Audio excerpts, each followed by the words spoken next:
Isang magandang araw na naman po mga kasaka. Kamusta po kayo? Ako po muli ito, ang inyong agriculturist. Sumasaludo sa magsasakang Pilipino para sa Pilipino. So andito po tayo ngayon sa isang palayan, ano?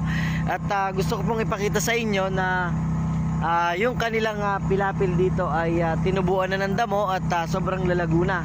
Alam nyo po mga kasaka, at alam ko pong alam nyo na kapag ang atin pong mga pilapil ng atin pong mga palayan ay masyadong madamo, kapag po tayo ay nag-i-spray ng insekto ay pwede pong dito po sila pumunta at magtago. Kaya po kapag tayo mag-i-spray ng insecticide ay spray na rin po natin itong pilapil.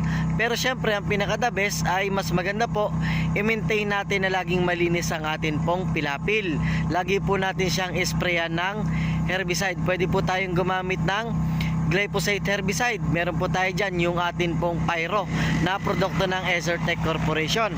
At kung mapapansin nyo po, karamihan po sa damo dito sa pilapil na ito, ipapakita ko po sa inyo ay yung pong tinatawag na paragis. Ano po, ito po siya yung itsura niya, no?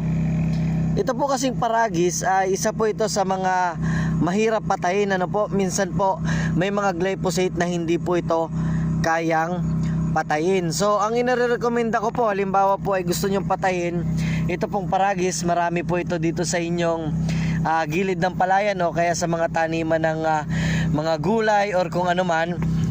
Ang isa pong magandang gamitin mga kasaka para patayin ito is yung glufosinate herbicide. Yun po yung ano po siya, contact herbicide siya, no? So kayang-kaya po niyang patayin yung mga ganito pong paragis. Ang produkto po ng Ezertec na glufosinate, ang pangalan po niya ay Glo-Posi. Ano po? Glo-Posi herbicide. Ito po ay contact herbicide. Iba po siya dun sa glyphosate na systemic herbicide. Ano po? Yan.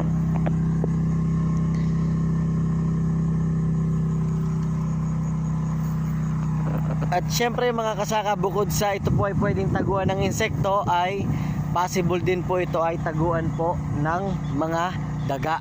So alam nyo naman, kapag naminsala po ang mga daga sa atin pong palayan o kaya sa mga taniman natin sa maisan ay sobrang grabe sila maminsala, ano po. Kaya mas maganda malinis po lagi ang ating pong pilapil or yung gilid ng irigasyon. So paano po? Happy farming!